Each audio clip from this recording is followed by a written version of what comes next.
Hello, everyone, and welcome to our first Solidarity Talk.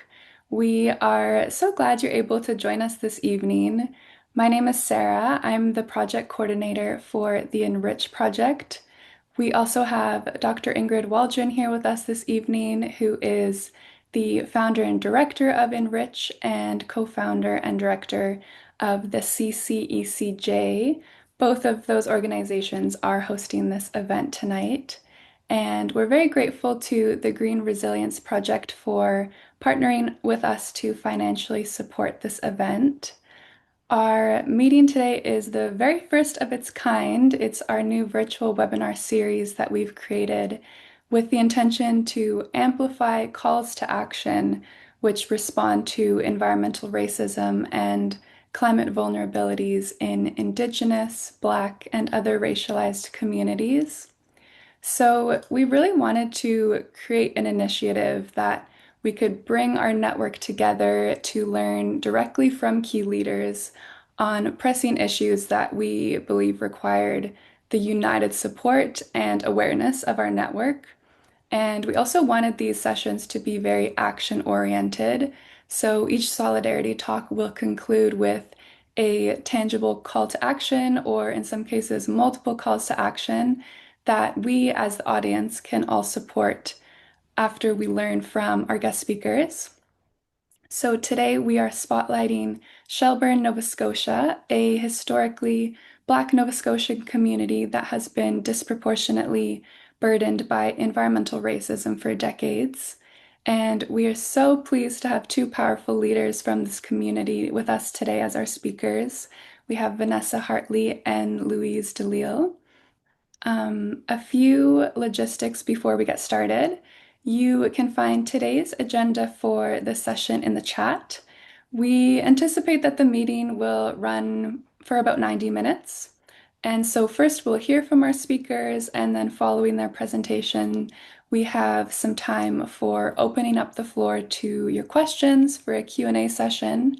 So if you have questions throughout the session and throughout the presentations, just maybe save them for that portion of the meeting.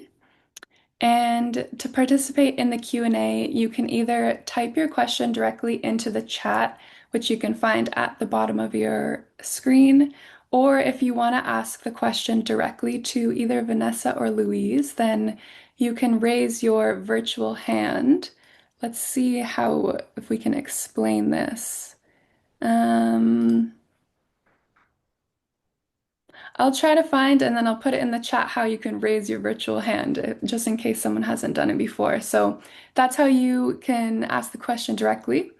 A gentle reminder just to keep your microphones muted unless you are speaking, just so we can avoid background noise.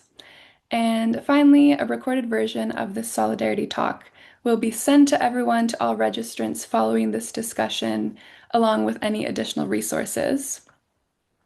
So before we introduce Vanessa and Louise, we would like to acknowledge that the ENRICH Project and the CCECJ, with our diverse network, operates on the sacred, ancestral, and traditional territories of many diverse and distinct Indigenous peoples and nations across what is colonially referred to as Canada. We recognize the stewards of these lands since time immemorial and honor the treaties, both historic and ongoing, that respect the sovereignty of these nations. As we are a network dedicated to environmental and climate justice, we are mindful of the historical and ongoing legacy of colonialism and environmental and climate injustices faced by Indigenous communities, whose deep connection to the land only reinforces the importance of our shared mission. So let us position ourselves with respect and a commitment to allyship with Indigenous peoples in all of the regions that we represent. I will now pass it over to Ingrid to introduce our first guest speaker, Louise. Evening, everyone. Louise. I first met Louise in December of 2015. I was looking to hire someone to do some focus groups in South Shelburne. And I was posting job ads on various platforms, and I think someone suggested her. And she came to my office, as I said, in December of 2015. And we had a really great conversation. I just liked her as a personality. She was warm, but she also seemed also very steely, like somebody who was very serious about her community. I remember being shocked when she said to me, Ingrid, most people in my community, like 98% of the people in my community have cancer. Could that be due to the experiences of environmental racism that we've been having and facing for decades? I said, perhaps it could be. And I then hired her just because of a feeling that she was the one to do it. I hired her to facilitate two focus groups in her community, which started in December of 2015 and continued on in January of 2016. So let me tell you a little bit about her. Her contributions to human rights in Nova Scotia cannot be understated. As the founder of the South End Environmental Justice Society, SEED, and the more recently founded African Nova Scotian Western Service Providers Network, she has been at the forefront of addressing and educating folks about environmental racism in Shelburne's Black community, particularly in the south end of Shelburne, since 2016. She is a playwright, published author of Black Talk, Plays of Black Experience. Her work was featured in the acclaimed documentary, There's Something in the Water, co-produced by actor Elliot Page, and she's a respected African Nova Scotian community leader. To improve access to clean drinking water in Shelburne's Black community, Louise led water testing projects with the organization Rural Water Watch, advocated for a community well with Nova Scotia Community College, and partnered with Lush Canada to install UV filtration systems in affected homes. Beyond environmental advocacy, Louise is an active member of numerous boards and initiatives, including the African Nova Scotian Justice Institute Council and the Decade of People of African Descent. She has collaborated on research into the health impacts of environmental racism and continues to serve as a strong voice for her community. Her leadership has earned her the Queen's Platinum Jubilee Medal and the Nova Scotia Human Rights Award. Welcome, Louise. Thank you, Ingrid. Good evening, everyone. We're gathered to talk about environmental racism and how that affects and affected the African Nova Scotian community in South Shelburne. We know that environmental racism reveals the deep-seated racial beliefs in which racial bias is used to make environmental decisions. I say this because it means that African Nova Scotians and other marginalized communities were the ones that suffered from these beliefs, and the ones that suffered with the bad decisions which affected the communities, the marginalized communities in South Shelburne. Understanding this history of environmental racism is essential for dismantling it. Environmental racism had a devastating effect on the years of those community members living in the south end of Shelburne. Those in charge of the town dump that was situated in the Black community were not worried about the side effects of their decision. Every day they made decisions that put the lives and long-term health effects to the Black community at risk. You can move the slides there.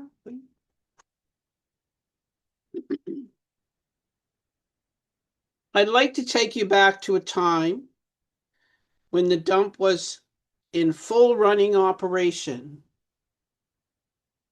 Yes. Yes. These are members of the Black community, And many of us at the time when the dump was operating in full swing were just children.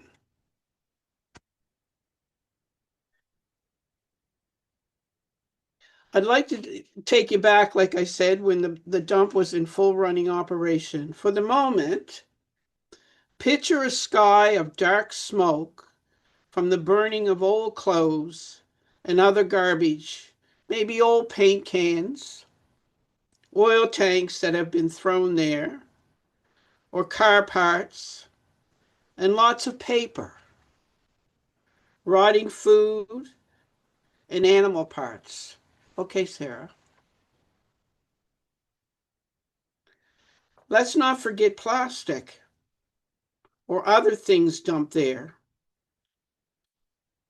We won't ever know what was really dumped there and set afire.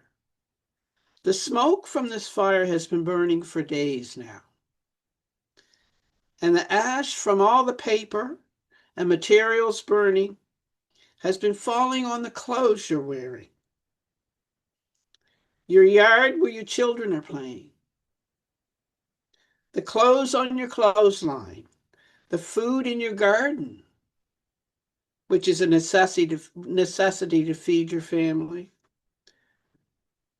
Now, imagine of the worst thing you ever smelled and think about that smell, the stench. Sarah?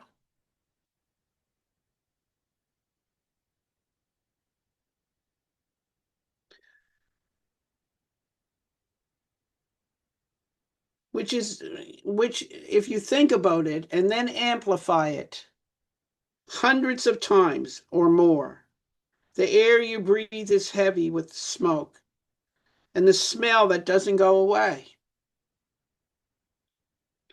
Then there's the leaching from all the stuff that was burned underneath what is burning now, sitting there and is seeping into the swamp and brooks that is surrounding this mountain of heaping pollution. Sarah? The sludge is running into one of the brooks that are running through your community and into the ground and then into your well. Birds are flying and yelling, and rats and other rodents and dogs and flies are going wild. Sarah? Do you think this is going to make you ill? This dump covered an area of great proportion of the Black community. So welcome to your everyday life. Sarah? Every day you wake up, you smell the stink, and you try to forget it. The black smoke is making a sunny day look like early evening. Then in later years, we start to feel ill because the smell is now starting to make you sick to your stomach. Sarah? While all this is going on, we are washing and bathing in the water that comes from our dug wells. The water which runs around the back side of the dump into the swamp and brooks, and groundwater that runs through our neighborhood to the beautiful ocean. Then the rains comes, dampens the fire. The steam is in the air now. Some people have been there this morning picking berries from the hill to make a pie for their supper. They can't breathe now, and they have to leave. If this sounds horrible, multiply that by 1,000. You might be close to know what it was like living next to the dump. We lived this every day, Sarah. People died young, very young. Sarah. Then as time passes, people begin to die even more.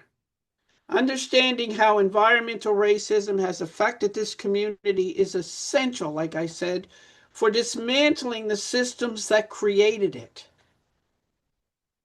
We are learning that environmental injustice has profound implications on the health and well-being of this community. Now we are facing climate change, and we are unaware of what's going on around us. But I'll go back to environmental racism because climate change is a different kind of horror in this community right now. Then another member of your family and another friend's mother passes away from cancer is right in your face. We know what the problem is. It's the dump. It's the environmental racism. So I decided I was tired of the way people in power were dealing with this environmental mess that we were forced to live with for years. So I went and talked to a few people to ask them if they'd help me address this environmental issue of the dump. Sarah? I went door to door or called or emailed people to let them know what I was going to do to bring this issue to find the help we needed to make our community healthy again. Sarah, I soon learned combating environmental racism requires an approach that will help all understand, and that perhaps most important was the fact that if we had had a voice to speak about the health concerns from this environmental racism and disaster in our community, it might not have happened. I'm just going to speak to this slide. This young lady ended up with several autoimmune diseases, and it's made her ill her whole life. She decided she was going to go to university and study health and became an RN. Sarah? Before this moment, no one wanted to cause any issues with people. No one wanted to cause any issues about how sick people became. We became sick with very rare cancers. Cancers like multiple myeloma and thyroid cancers and stomach cancers. Sarah? Before this movement, no one wanted to cause any issues, like I said, with the people who ran the town, and they just kept quiet, except for two men who had since passed away from cancer that were made to look like they didn't know what they were talking about, but they did. So this caused even more fear because they were ridiculed so bad that people were afraid to say anything for fear that they'd be treated the same. No one told us that the reason they chose the spot as a site for the dump, or that it was going to make us ill, or that it was going to be as bad as it was for the blacks living in this area, or that environmental racism was going to kill us. Nobody told us anything. So we decided it was going to have to be me that had to tell people that this dump had to be closed and cleaned up, because everyone else didn't want to be labeled in any way. But I really wasn't worried about being labeled. I was upset because my family started to be diagnosed with rare cancer and dying from cancer. I was losing my family and my neighbors that I cared about. This dump was the largest polluter in this community. This dump had a definite impact on the environment where we live now and where we lived when it was operating. Everyone's garbage ended up in that dump. It will take hundreds of years to decompose. It was a dump. It was a dump. They want to call it a landfill, but it was a dump. There's a difference between a landfill and a dump. landfill is operated in a way that is less harmful to the environment. But please note I said less harmful, but still harmful. Sarah?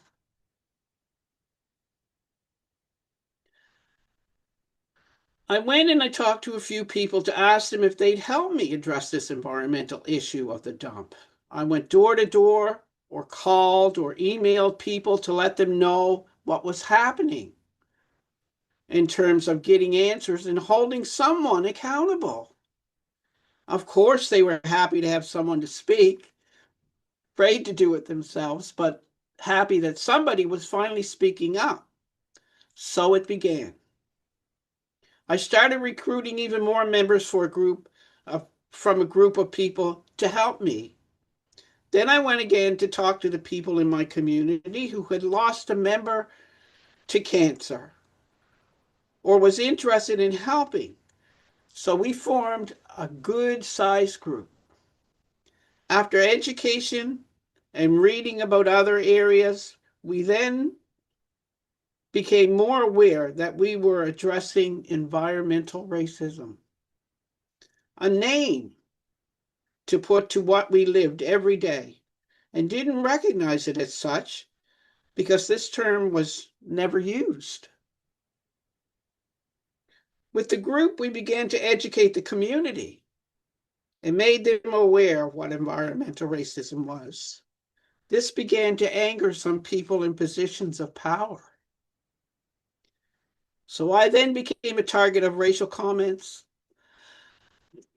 excuse me, and insults which were aimed to stop me from bringing this environmental racism to light in the world. It didn't stop me. I'm still going. Sarah? So a group of us began to educate ourselves even more and started to realize that our environment was an important part of our shared life and had a profound effect on the community. Then we started to feel that the community was experiencing only early deaths to some members because of where we lived. We had to get better organized as a small group. Some people who started out with us got afraid of going further and backed out for fear of repercussions. The next action was to make the Black community feel safe behind what we were doing, because people were telling them they were going to lose their homes because we were speaking out about the dump. So I decided it was time to go to the press, another tool. And then I met Dr. Ingrid Waldron, a blessing that day. When I applied for a job with her and realized she was working on some of the work that we needed help with, I got the job. I was so pleased when I came back and told everybody we were all so happy that we were going to be working with Dr. Waldron and the university, and we were going to have people that knew what they were doing to help us. So it began, the speaking and the educating the community about environmental racism we had been living with. Our group won the Nova Scotia Human Rights Award. This helped even more get the point we were not going anywhere and managed to get Environment Nova Scotia to close the dump for one of the biggest calls to action that happened in this community. The town was ordered to clean up a small area, but a start. The biggest part of the problem is that people who are in the position to make a difference were ignoring the fact that people who were being discriminated against because they lived in the south end of Shelburne and they thought the problem, which had been brought up before, would go away again because they ignored it and made the fight harder for a healthy environment for this community. We didn't go away. We began to speak and push harder.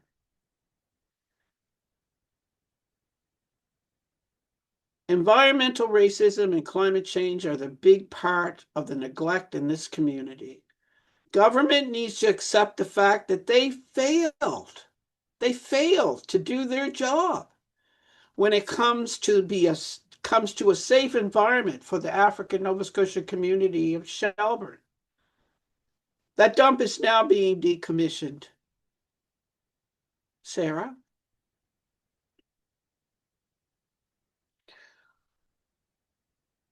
Our next step, we need clear communication about how this dump is being decommissioned.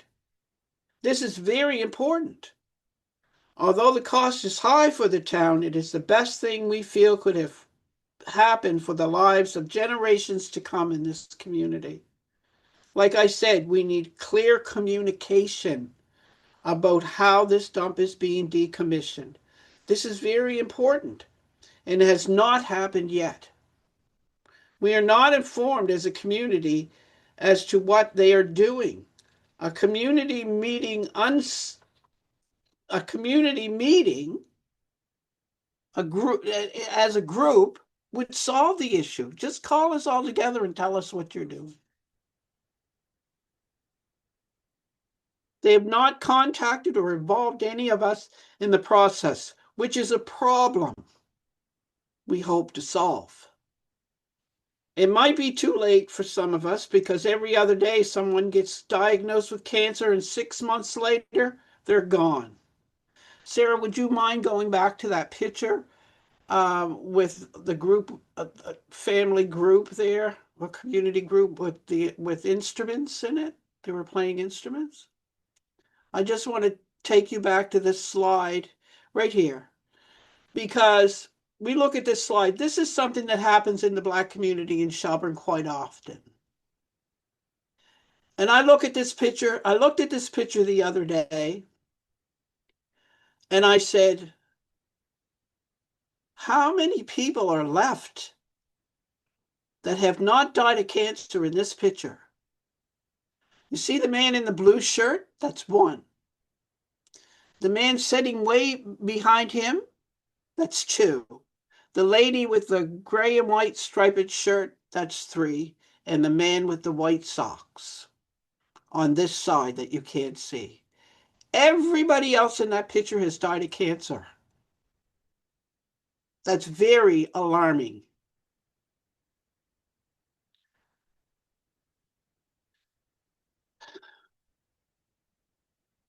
Like the basic human right of clean town drinking water, which should be a common sense move on the part of government for the Black community, considering the environment they left us in. This is our next action for community, at no cost to this community because we've lost enough. No town water in this area also means if there's a fire, there's not a fire hydrant here, which means we lose our homes. So I challenge you today, make one small change to eliminate environmental racism. Form the groups that address environmental racism and climate change. I see us falling behind in information on climate change to this community, as we did on the harm of environmental racism. Inspire others to join you. We need a wave of positive action that will help protect our planet and our diverse communities for generations to come. Shelburne is next to the ocean. Next time you see the ocean, or even just a river or stream, consider your actions to those who is living downstream. If you have the opportunity to help with the power of your voice to make a difference for future generations, use it. So when we stand in solidarity and take action, think of this. In the words of a young, very wise Black Jewish woman, when we discuss the racism, discrimination and environmental racism and injustice of these important issues in this community, she always tells me the most important thing that they don't seem to get is that they must listen to the voices most impacted and their lived experience in order to correct. Thank you for listening. Thank you very much. Thank you so much, Louise. I will now pass it over to Ingrid to introduce Vanessa.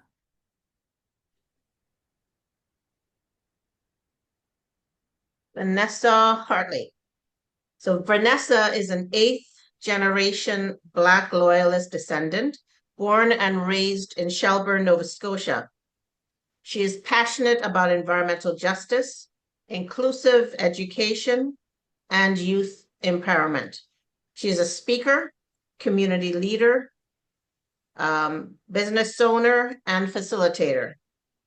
Vanessa is the co-founder of the Center for Environmental Justice, which I believe was founded either early this year or last year. She'll probably tell you more about it.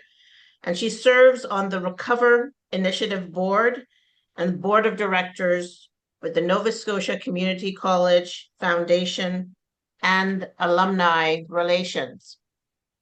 In 2022, Vanessa was the youth delegate for the National Black Canadian Summit.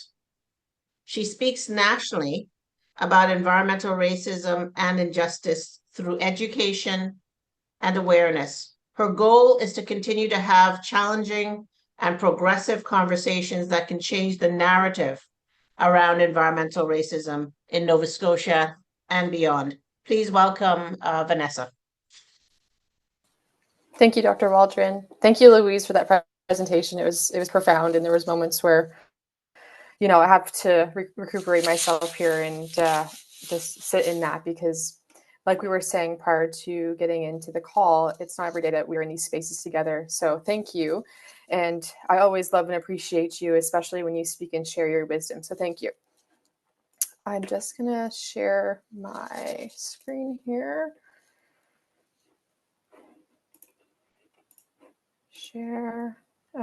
Sarah, it is asking me to grant access to share.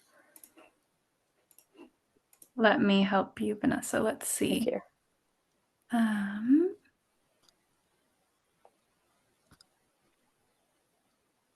I'm going to make you host for the moment, see if that helps.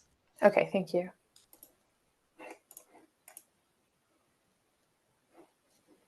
Please grant. Let's see what's going on here.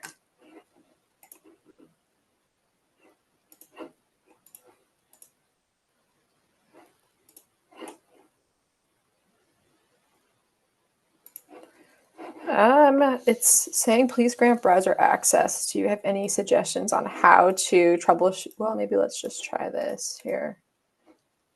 Oh, I think it's, yeah, you've started. Can you see that? There we go. Yeah, we can see Vanessa. Now, when I change it, can you see that as well? Yeah, perfect. Okay, lovely. Okay. So the presentation I'll be giving is around environmental injustice and justice. I won't be able to see folks. So again, if there's something that's very urgent, please just feel free to interrupt. Louise as well, please feel free to highlight any points that I might miss here in regards to community. But first, I just want to start off by saying thank you very much, Sarah and Dr. Ingrid, for all your hard work in putting this talk together. It's so important to have this space where we can just talk and even foster this dialogue, especially to be, you know, with Louise here today. It's been too long, as we were chatting about. And so I always feel very thankful and just want to say thank you for that. I also want to acknowledge that I am calling in today from Keswick, the unceded and unsurrendered territory of the Mi'kmaq people, communities and families. And so I always like to start by acknowledging, you know, our roots as Black loyalists. We, you know, really wouldn't have survived if it wasn't for the connection and relationship with Indigenous peoples in this region. And so I just want to pay homage to our ancestors and those connections that have allowed for our survival.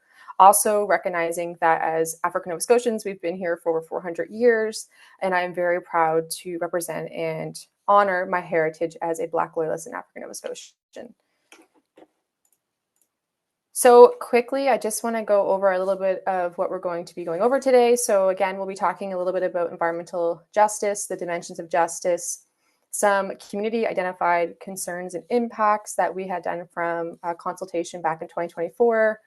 We'll talk a little bit about on the new national strategy and act respecting the development of, a strategy respecting addressing environmental racism and advancing environmental injustice, and the Center for Environmental Justice. So that was touched upon briefly, but we'll talk a little bit more about that. And then we'll go over some of the calls of action for this evening. To introduce myself, I find that sometimes I can forget that I am a young person and youthful. And so I wanted to introduce myself in a new way and kind of share upon how I became involved in environmental racism and injustice work. I'm an 8th-generation Black Loyalist descendant, as mentioned, born and raised in Shelburne, Nova Scotia, but I've had the privilege and opportunity to travel across the province and live in different areas.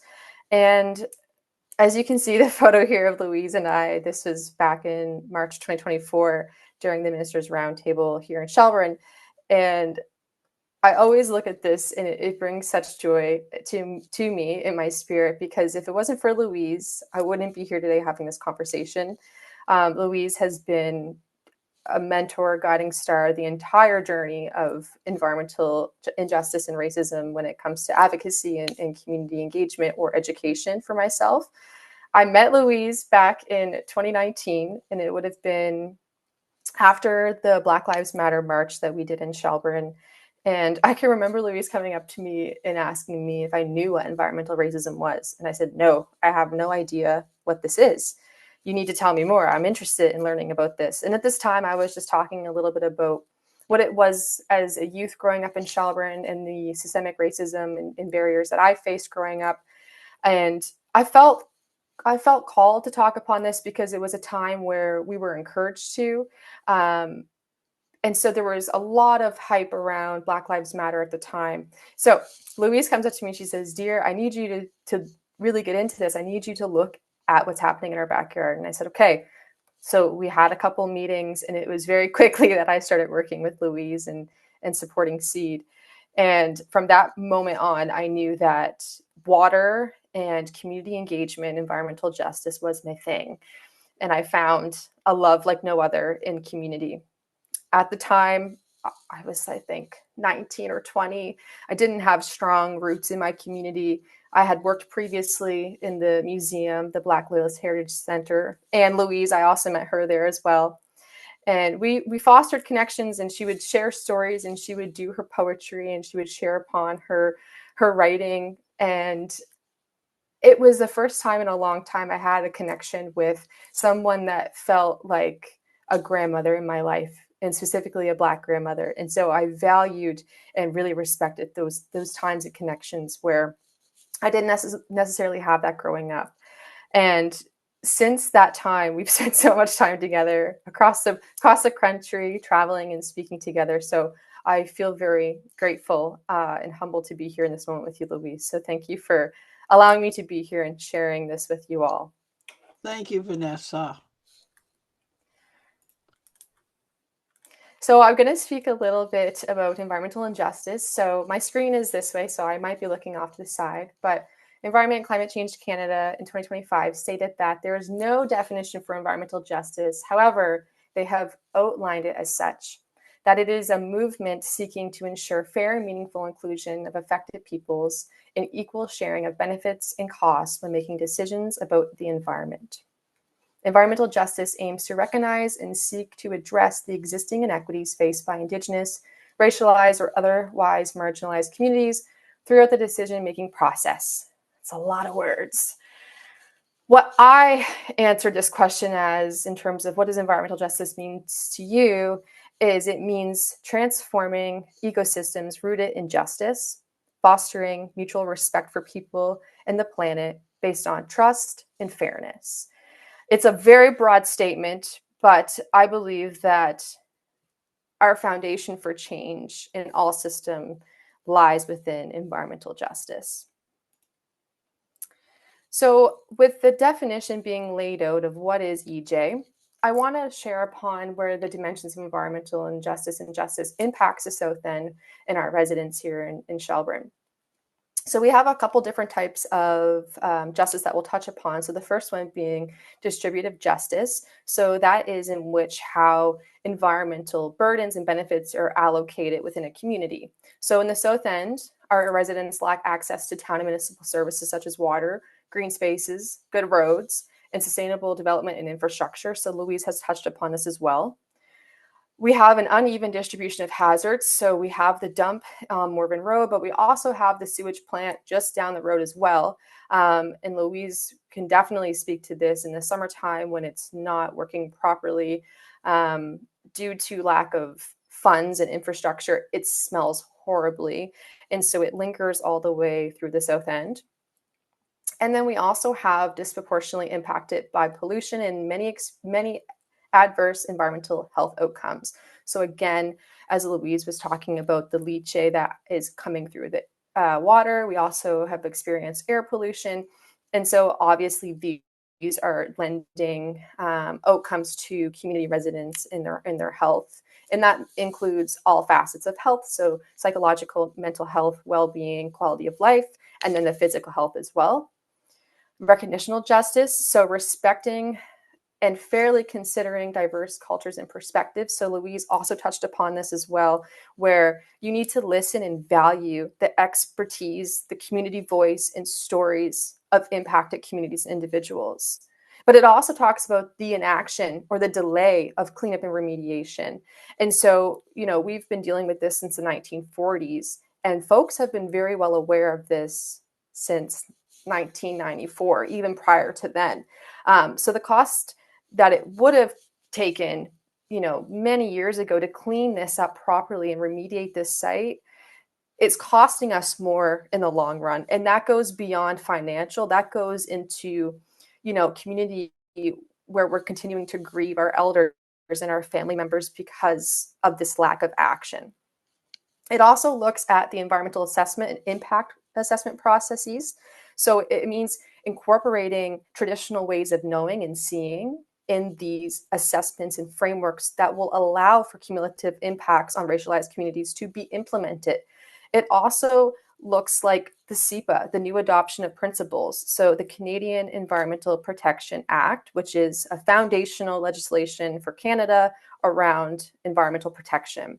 Recently, they have added environmental justice, non-regression, and generational equity as 3 key new principles within CEPA. And so, yes, this is a step in the right direction. I have other questions around how they will measure or implement those things, but it does look like implementing what community voice and expertise is saying in this regard.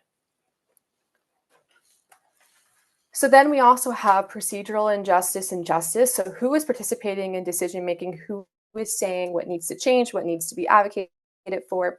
And so for us as residents, this looks like access to information that impacts our residents. So again, like Louise was saying, this looks like the dump cleanup and remediation plan. We know that there's a 4-phased approach. And at the end of that, there is a potential for a green space. So what that looks like, is that up for community consultation? Do we have input in what that's going to look like? It also looks like accessing and participating in democratic processes, which ultimately means meaningful engagement, community engagement, authentic engagement, whatever word you want to put before engagement, but it actually means consulting and listening to the people that are impacted, decision-making and policy development. So we're taking that feedback from engagement, and we're implementing it into policy drivers that are actually equitable in representation on local, provincial, and federal levels, having people that are impacted in positions to make decisions, but also influence policy is key for driving procedural justice. Restorative justice. So this is something that the Center for Environmental Justice is focusing a lot on the grassroots and community level. And so this is focusing on the past, present harm to people, species, and ecosystems. So establishing community practices that will allow for the healing of environmental impact. So again, going back to mental health, wellness, and grief. Spaces to foster dialogue, regarding environmental racism redress. So as a community, what do we see as long, short, and medium-term goals in order to redress this massive issue in our community? And how do we heal as a community from these harms? And then we come together and we put restorative justice, which is a relationship-centric worldview. And then we also have the dimensions of justice. And so when we put these two concepts together, we have three guiding principles. And those are building and maintaining healthy relationships, which is a part of procedural and recognitional justice. We also have creating just and equitable environments. So again, that means distributional justice, making sure that we are putting as many benefits as we are burdens in our communities. Honestly, lack of no burdens would be fantastic, but we know that landfills exist, like Louise says. They're less harmful, but that doesn't mean that they're not harmful. But it means if there is something close in proximity, we need green spaces, we need access to recreation, we need trails, we need good streets and sustainable infrastructure, just as much as we also need methods of garbage collection and other collection methods there. But it also means repairing harm and transforming conflict. So it looks like restoring relationships on the procedural level. How do we have folks in these spaces when relationships are non-existent, or when they are started, they fall because there isn't that foundational respect or reciprocity within those spaces? So then we're going to move on to restorative justice, which is an approach redressing harm or the risk of harm through engaging all of those affected and coming together. So my view is, and I heard this from a friend, is we don't want to push people away from the table. We don't want to point fingers in a certain way. We want to invite people in, and I think that as a community, we've been very, open to fostering connections, and we understand the importance of relationships. But we also know how to do that. We have a very great way about building relationships as African Nova Scotian folks, especially in our community. And when that line has been crossed, it's very hard to come back from. And so I truly believe that restorative justice will create a space for alternative narratives to come through and actually redefine and challenge notions of harm and injustice and justice. And so how do we have a process where community organizations, local governments, and then residents themselves come together and foster dialogue and conversation around what is truly happening? Because I feel that there is a massive disconnect on a local level when it comes to environmental racism and injustice. We just, we're seeing federal legislation for the first time ever, but we're still really not getting it on a local level in terms of how that plays out when implementing policies, or even looking at, like, let's say, anti-Black racism plans provincially. So if you know that you have a community that's impacted historically by environmental racism, you would think that's something that you would include in those plans. But when you just simply are not getting it, it's not included in those plans. Therefore, you're missing the mark on areas that need to be addressed in order to restore the entirety of a community. So I think there's a lot of conversations that need to be reframed, but also spaces that need to be redefined in order for us to gather and come together and have these really tough conversations. So now I want to bring your attention to community identified concerns. So this is a picture that you can see Louise and Dr. Ingrid there as well. But you also notice that there are some individuals in our community that are no longer with us in this photo. And we had an opportunity to come together in March of 2024. Maybe February. I think it was March though. And we did a mini engagement session at the high school around what do you see as concerns in the community as it pertains to environmental injustice and racism. And so these are 7 out of 9 identified concerns that came strictly from the community. And so the first one, of course, being air and water quality. Water can't be stressed enough. It is the most pressing concern for our community. Psychological loss and displacement, so community grief and loss of land. With climate change being a massive threat to our community, our lands are at risk, and our preservation of our history and our culture is as well. So again, procedural justice and community engagement. Folks want to be informed. They want to know what's happening in their backyards, but they also are eager to engage in that process. So that was something that was very highlighted. The cleanup and the remediation rates in the community, folks, again, they want to know when it's being cleaned up, how it's being cleaned up. Is this cleanup process going to impact me or my well and my water? Do I have to boil my water before I use it because you're cleaning the dump or putting sod over top of it and pushing leachate down?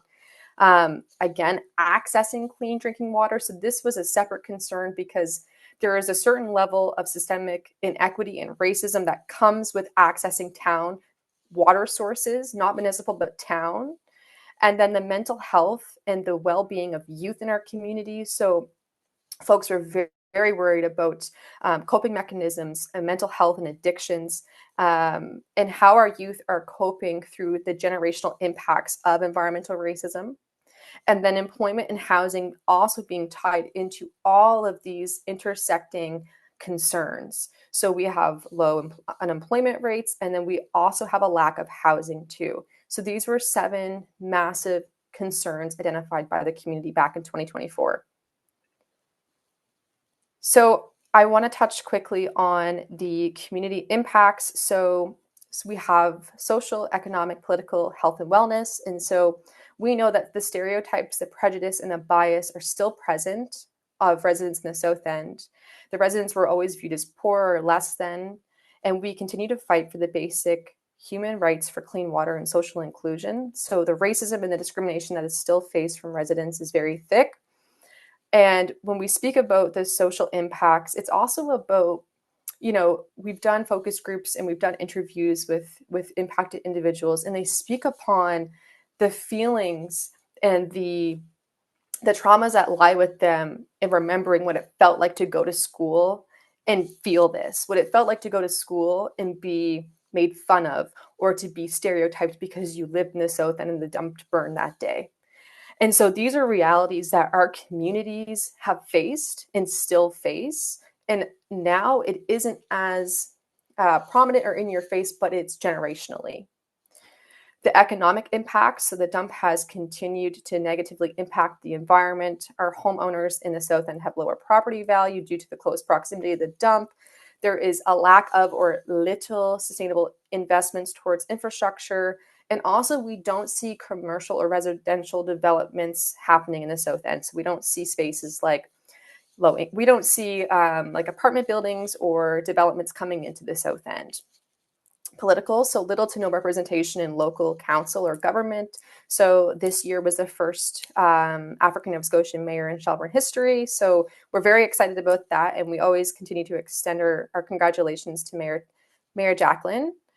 Health and wellness. So this was taken from Dr. Ingrid Waldron's findings on the African Nova Scotian women.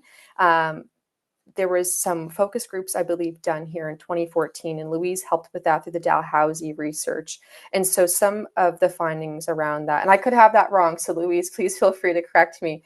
But the findings in that were that women, Black and African Nova Scotian women in the community were more likely to experience infertility and endometriosis and other autoimmune disorders, as well as low birth rates. And then some other statistics around health concerns in the community were lower immune function, obesity, high blood pressure, heart disease, high cholesterol, diabetes, mental health illness, and shortened lifespans.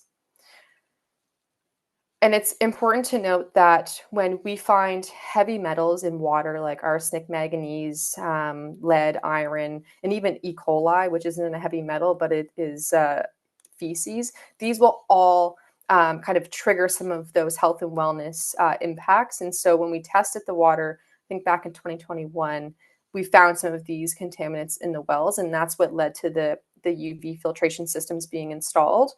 So that's something to note.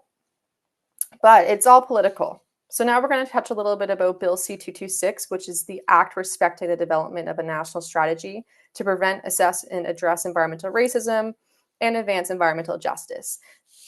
It's a short sentence with a big promise.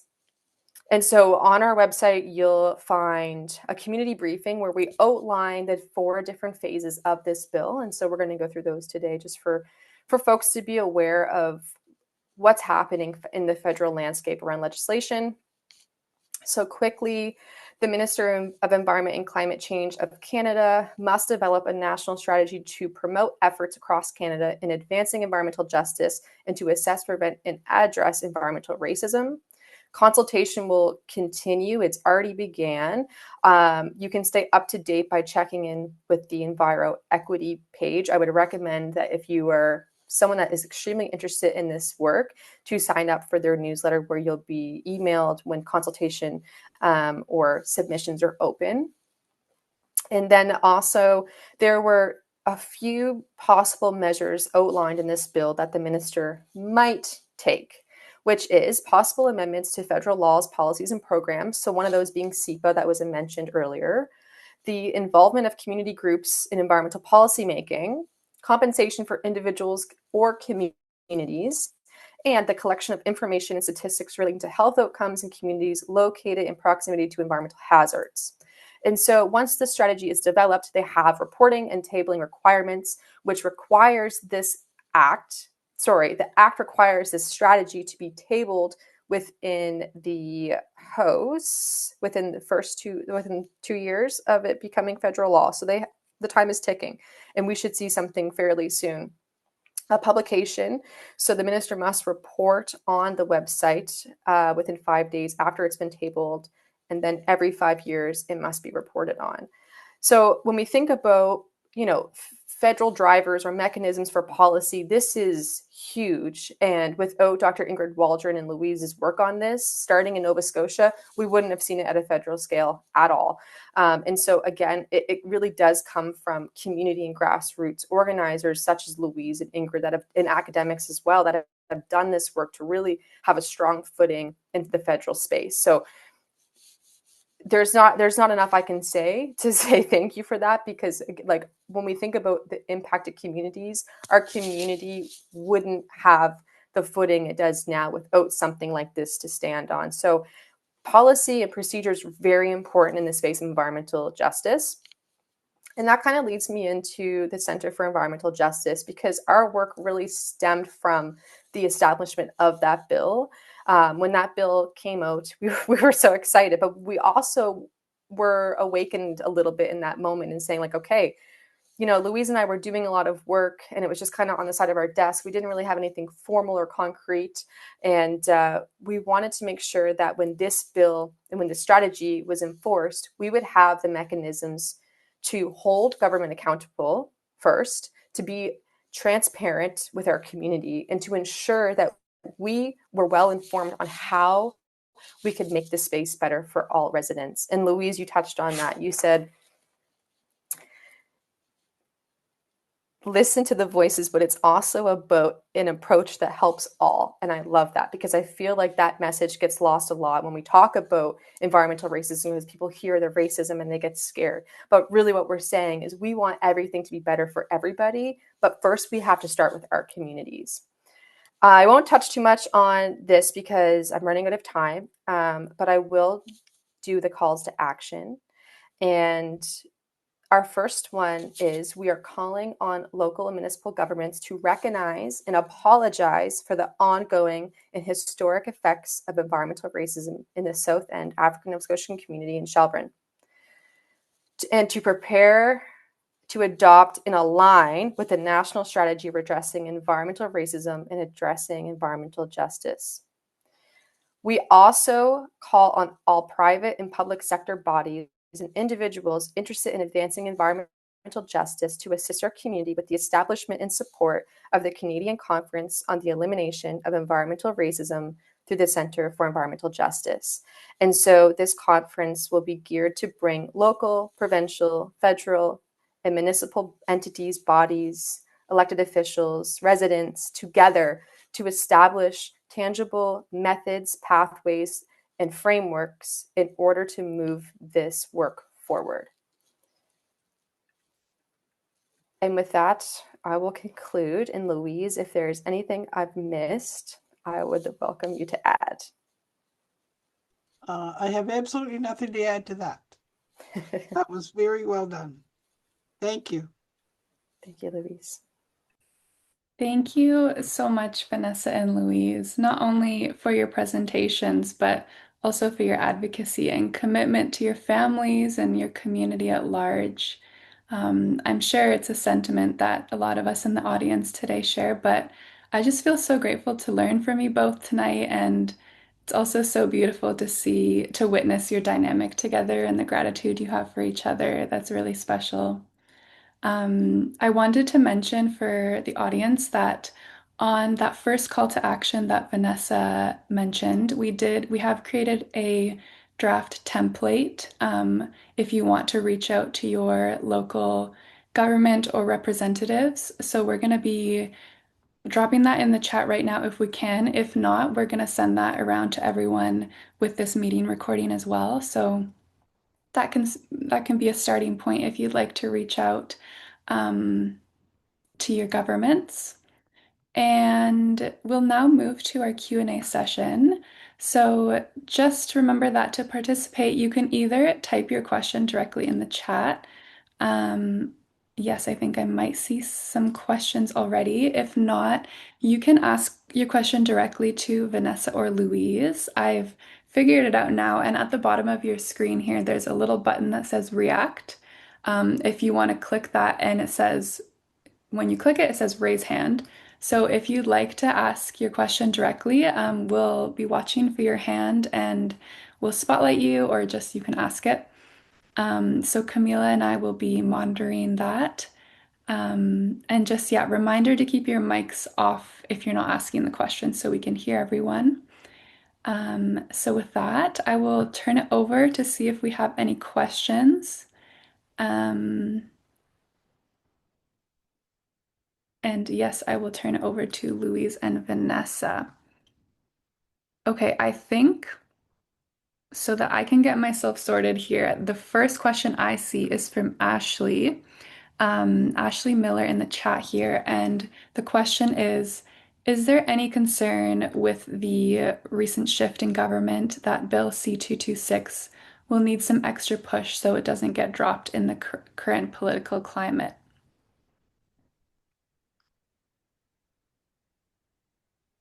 I'm sorry, can you say that? I was reading something and I didn't see that. Could you say that again, please, Sarah? Sorry. Sure. The question here is from Ashley Miller, wondering if there's any concern with the recent shift in government that Bill C-226 might need a little bit of an extra push so it doesn't get dropped in the current political climate.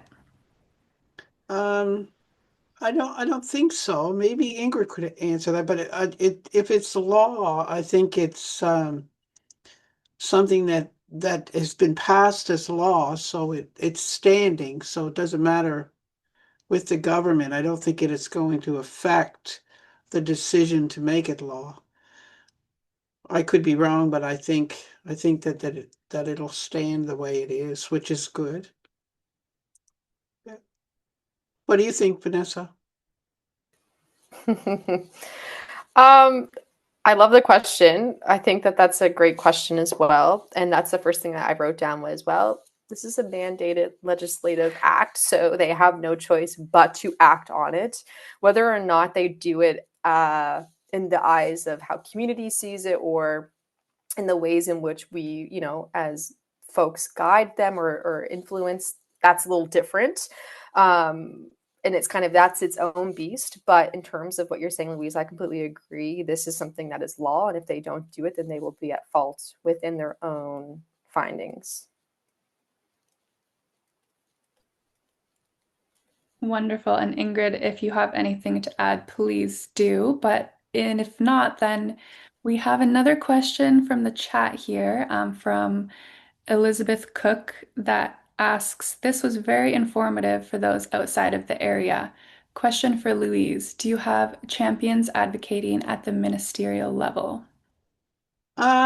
Yes, I guess we do, because right now I'm sitting on the Ministers Roundtable, Environment and Climate Change Roundtable. I'm a member of that board.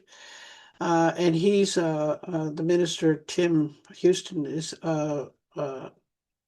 an advocate for environmental race, for us working to address environmental racism. He's been behind us for quite some time, from the beginning, I think. Vanessa and myself, and we've had good conversations with him, and I think he's an advocate for us in terms of that political piece.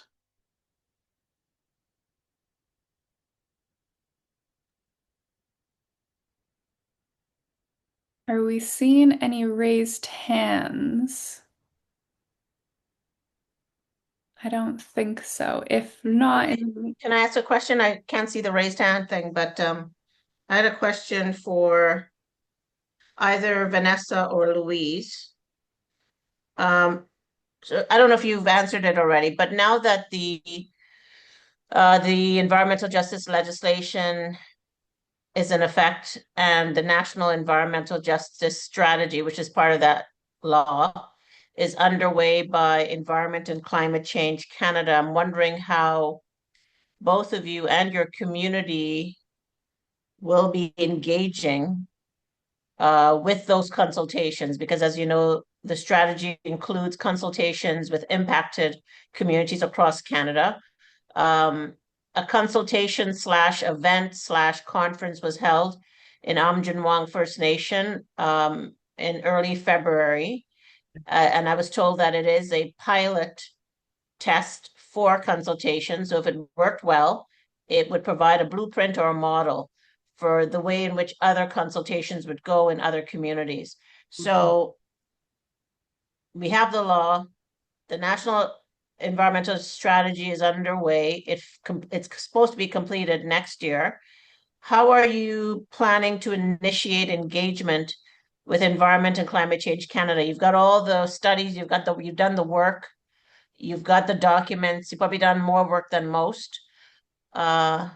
What's next in terms of engaging with them? I'll go first, Vanessa, if you want to. The next step the next step we took was to form the CEJ group, and we're looking for partners now to do the conference, because we have not been approached by government to go like the other place has. We haven't been approached that way. We've had very menial conversations with a member of the of that office, but we're intending to do this conference in order to bring those people to the table. If they're not going to come to us, we're going to have to go to them. And if they don't come, then that's another issue that we'll have to cross, another bridge we'll have to cross. But that's the next step, is the conference that we're planning to address all the issues of the bill. We need to have, like Vanessa said that earlier, we need to have the people from in positions of power in Ottawa, and we need local governments, we need community, we need everybody at the table to discuss these issues. So that's our next step.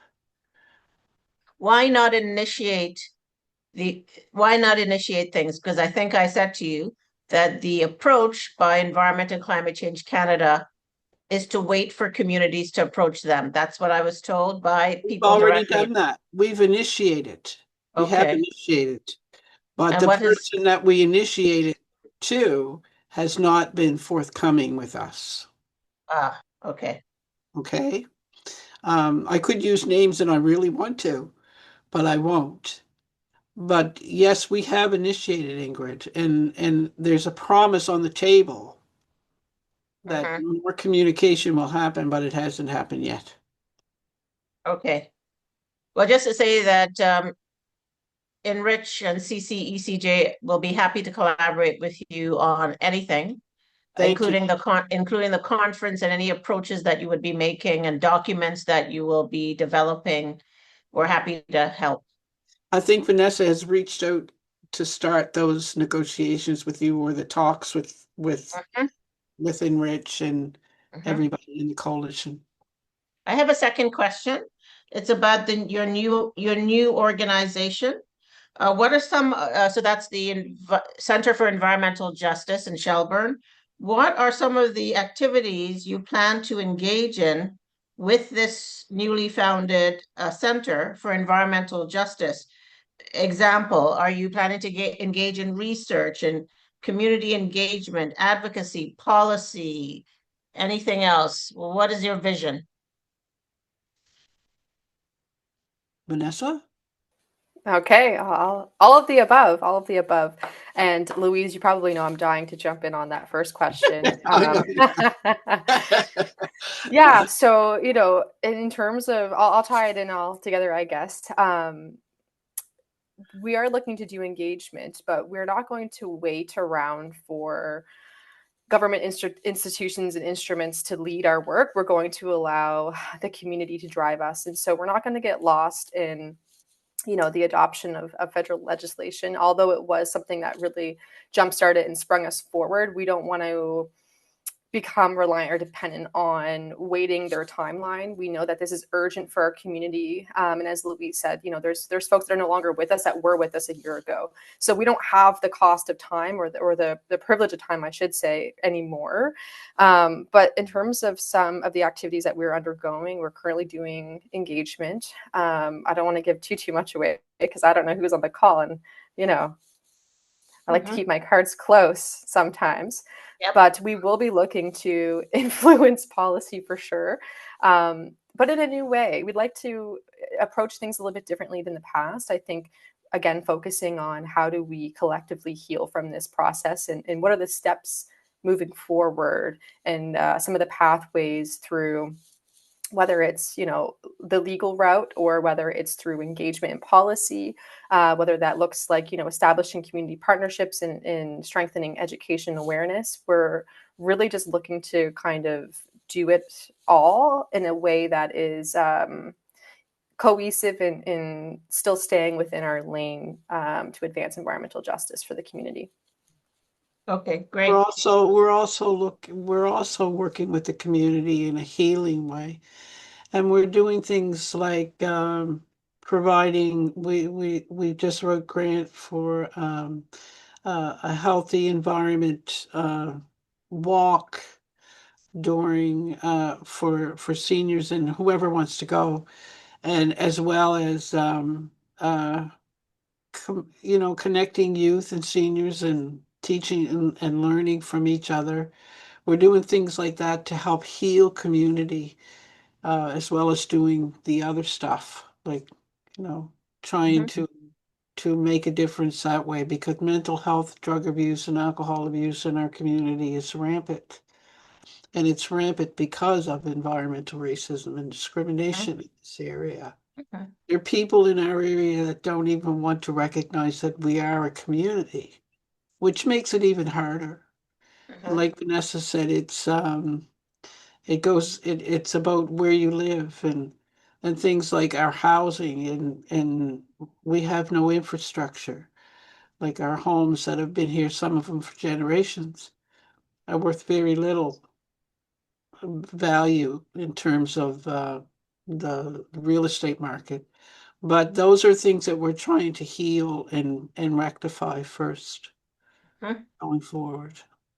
We have quite a few questions coming in now, which is great. We're going to try to get through them in order. But first, I see Tina's hand raised. So please go ahead, Tina. Thanks, Sarah. And let me start by saying thanks, Louise and Vanessa, for your presentations. Always really wonderful to hear the two of you, and great to see you virtually as well. My question is actually about the conference, and Louise, you spoke to it a little bit in response to Ingrid's first question. I see at least one other question about it in the chat, so I know I'm not the only one thinking about this, but I'd love to hear a little bit more about the vision for the conference to the extent you can share, and then maybe hear a little bit more about what kind of support the CEJ is looking for, and how you hope people might be able to get involved and provide some support. So whatever you're able to share, would love to hear.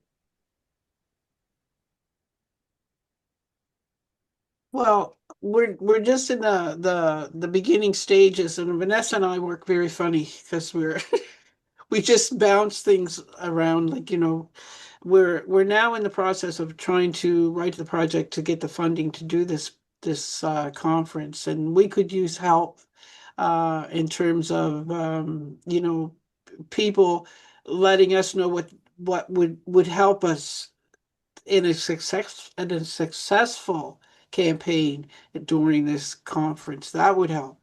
Um, we really want to bring everybody together. So because when I can say whatever, but when the people that can make the decisions are face to face with the people who are affected, there's always a different outcome. I think it's a more powerful outcome. So that's the plan, is to bring everybody together. Um, and we're in the beginning stages of it now, and we probably will be doing this, I'm hoping, sometime early, not this year, but sometime early next year in the spring, not the winter, because we have bad winters here. But that's my idea, and I think Vanessa and I are on the same page there. I don't know, she may have some other idea, but I really want to bring community and everybody together to address the issue properly. Thank you, Louise. I can share a little bit too. Yeah, we do work funny, but we work well. We work well together. I guess some tangible examples I can provide is, we want to set an agenda framework in collaboration with like-minded individuals, stakeholders, community groups, academics, local governments, to initiate how we're going to address this historical problem for Mi'kmaq and African Nova Scotians in this province. And so does it look like revisiting the conversation of the environmental racism panel, reviewing those results, implementing them on a real level? Does it look like the environmental bill of rights and responsibilities that yourself has presented, and do we represent that and we demand it be adopted in this legislation in this province? So I think that there are a lot of preliminary mechanisms and tools that have been developed by communities, impacted communities in really amazing organizations, yet we are failing in some type of structural and institutional level to actually insinuate this change. So like Louise said, bringing these folks together and demanding the change, but also in a way that is allowing politicians and other decision makers to see that road ahead of us, and also assigning responsibility to what that looks like. So that's kind of a little bit about what we're hoping to do next late spring. That sounds great. Thanks so much for sharing more. And you know where to find me. I'd love to hear more and help if we can. Wonderful. Our next question here comes from Lily from the chat. So I'll just read it out. It took, in quotations, Canada 9 years to endorse the United Nations Declaration on the Rights of Indigenous Peoples, UNDRIP. So, from my perspective, it's hard to have hope for federal recognition of inherent rights and justice, including this new environmental justice strategy. Louise and Vanessa, where does your hope come from? Well, that's a good question. Well, for me, the hope that it's going to be right. Something is going to become that's going to make things almost right, I should say, is that the fact that, we're fighting for the right reasons. We're fighting for those people who are gone on, who should still be here, some of them, but are gone on. And we're fighting for the people in the next generation to come, for a healthy environment. And I have a good feel that it's going to happen, and we're going to get what we need to live in an environment that is healthy for us, because finally people in positions of power are recognizing that environment is important. Where you live and how you live is very important. So I have good faith that there are good people that'll make a difference.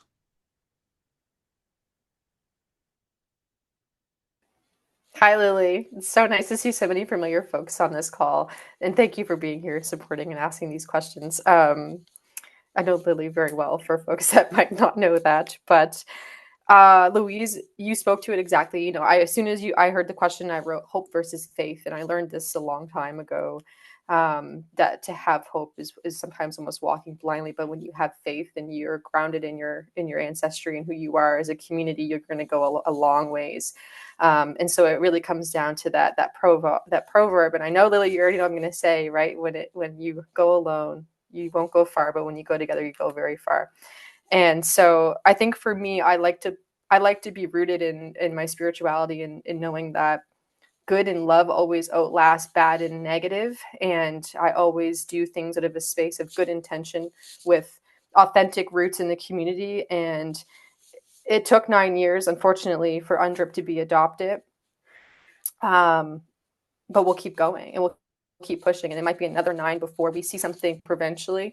But if it isn't, if we don't do it, then who's going to do it? And you know, we have to also find a lot of joy and resilience in this process, because it can become very challenging when we have these conversations. But I love talking about environmental justice. I love talking with Louise and learning from her and being in this space. So I have hope and faith, but I also have joy in this space, and knowing that one day, maybe, you know, generations and generations beyond me will be in a space where things will be better, and we'll have leaders and we'll have structure where things will actually be circular, is what I'll say. You know, there will be reciprocity, there will be mutual respect, there will be people, good people, able to lead this space that is reflective of all, is what I'll say.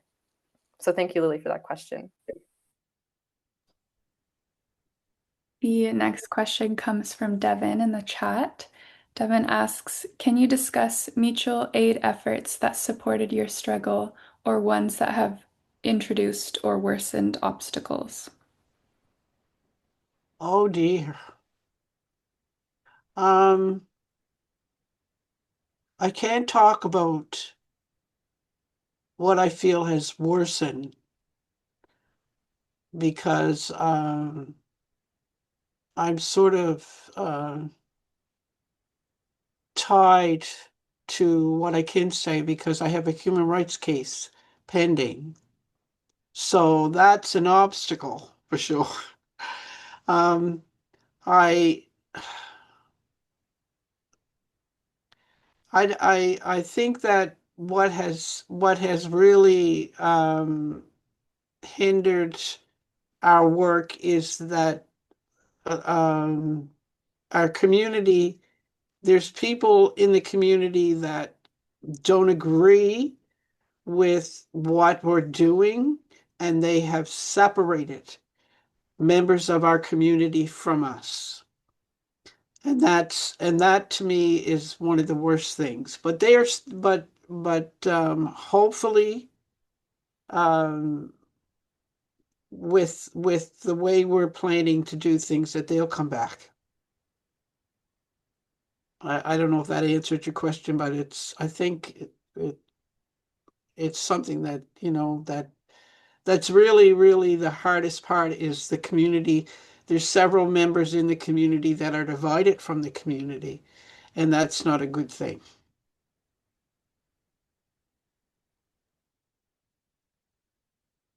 Vanessa, if you have anything to add, please just interrupt me. Sometimes we can be a little ambiguous with the answers because we're not wanting to say too much, or can't necessarily. So we'll have to maybe do a round 2 in a couple of years, and I feel like the conversation or answer might change. But I'm thinking about one time that it actually supported us was, remember, Louise, when we did the GoFundMe for the UV filtration systems? That was very successful. We put a call out, and Jessica Hepburn's on this call right now, and she was a part of also leading that and doing the communications in the background on that. And I believe we had reached over $10,000 in that GoFundMe. Now, lessons learned with that one, wouldn't recommend GoFundMe because of the third-party fees you have to pay when you do those kinds of things. However, I did find that was a very effective way of getting the word out, but also fundraising in a space that was online. It was accessible for folks. It was really easy to navigate and manage. But we were able to install 10, maybe 9 filtration systems from that pot of funding. And then again, another couple dozen when the lush money came in for more filtration systems. So, we did a report to the community. We were also granted Black Lives Matter. Halifax did a fund, and we were awarded about 25,000, I believe. That was through SEED years ago. And so they did a similar thing. Black Lives Matter. Here's a space for mutual aid if you want to support the cause. And they put it throughout the regions in Nova Scotia, and we were lucky to administer that fund. And we did different types of things like emergency funds, gift cards for food, access to water. We also did the filtration system, scholarships, bursaries. Like, we really took that 25,000 and made it spread. So those were two kind of things that I could. Louise is laughing. Those were two kind of things that I can remember doing, and it was a positive kind of mutual aid. We are coming up close to our timing, but I think we have time for maybe one or two more questions. And then maybe Vanessa and Louise, if you have time to stick around, if there's any remaining ones. But for the next question we have from the chat is from Elizabeth. What suggestion would be a first step for other communities across Nova Scotia to take steps against the environmental racism in their communities and connect to your group? First step would be to organize, get organized, recognize what the environmental racism is and talk about it. Put it out there. Talk among yourselves about how to address the issue and keep going. The very first step would be to get organized, come together as a community and do something about it.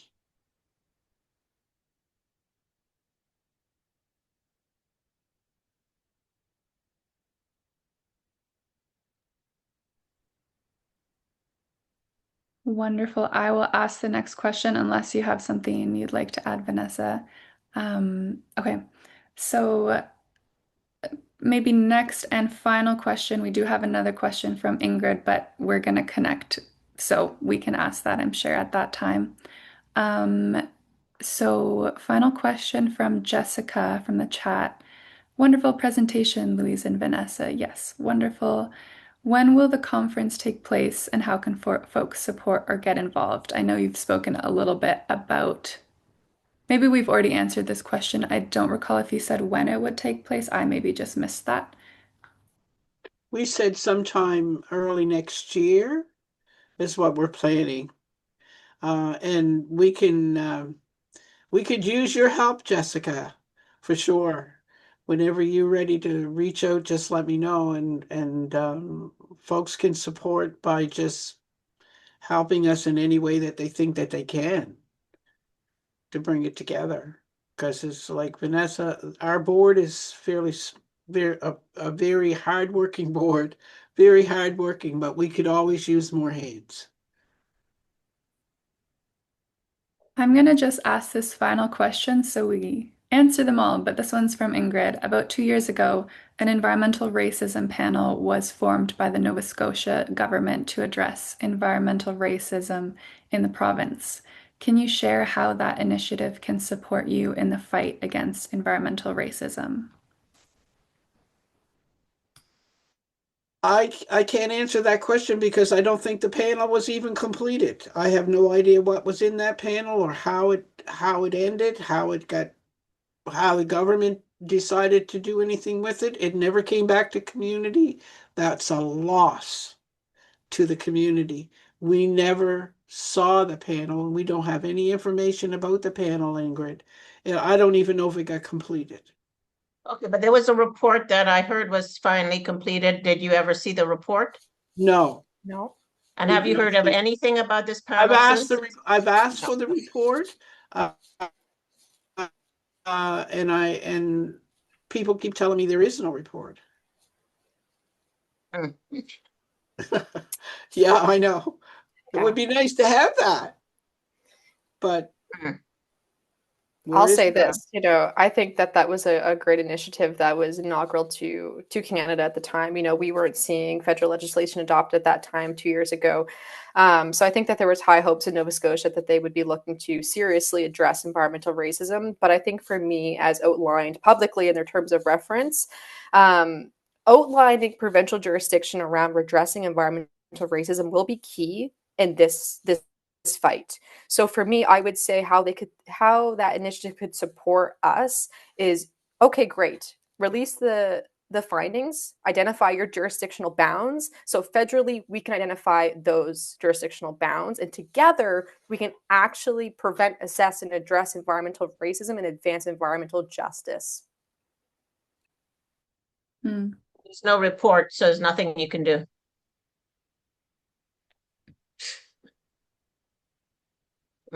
Have you seen the report? Me? No, but I've heard that there is a report, but it's just it's skimpy. I heard it's skimpy and it has a few bullet points and it's skimpy. I heard there was one, but I heard there was one, but I can't get my hands on it. So I guess you have to be somebody very important to get that. But I don't know. Well, we are at time here. So thank you again so much, Vanessa and Louise, for your impactful presentations. This was so enjoyable, educational, everything. Thank you for having us, Sarah. Thank you for this, Ingrid. Yes, yeah. and thank you to all of our Yes, everybody that worked audience too. Yes, and all the great questions. Yes. Just final reminder, we are going to send the recording of this and we'll send around that draft email and we'll put in the calls to action as well so everyone has those. And links to the CEJ, social media, different things, and to ENRICH and Coalition as well, so everyone can stay connected. If you did like this event, if in the future we have more solidarity talks maybe or other events, we'll always be sharing those on our social media pages, so we will share those as well. Can I say one more thing, Sarah? Yes. Yeah, we would love to have more solidarity talks, but if your group wants to do one or you know someone who wants to do a talk, what they have to know is that they have to come with action. We don't want to simply have people present, but you have to have a call to action that our membership and others can mobilize around, right? So a very clear calls to action. What do you want our membership to do? Right? So we welcome you if you want to do a presentation and also have some calls to action that we can mobilize around. Yeah, that's great. And I'll share the email that you can reach out to us in that final email that I send out with all the documents and stuff. So you can reach out directly to us if you know someone or are interested in being a part of that in the future. That is all for me. If there's anything else from anyone else, otherwise, have a wonderful night, everyone, and thank you for being a part of this. Thank you, everyone, and thanks, Sarah. Thank you, Thank everybody. you, everyone. Take Thank care. you for the questions and the attention. Thank you, Louise and you. Vanessa. Thank you. Very much, all the way from Alberta. Thank you. Wow. Thank Thanks, you. Vanessa. Bye, Louise. Thank you. Bye. Thanks. See y'all. Bye.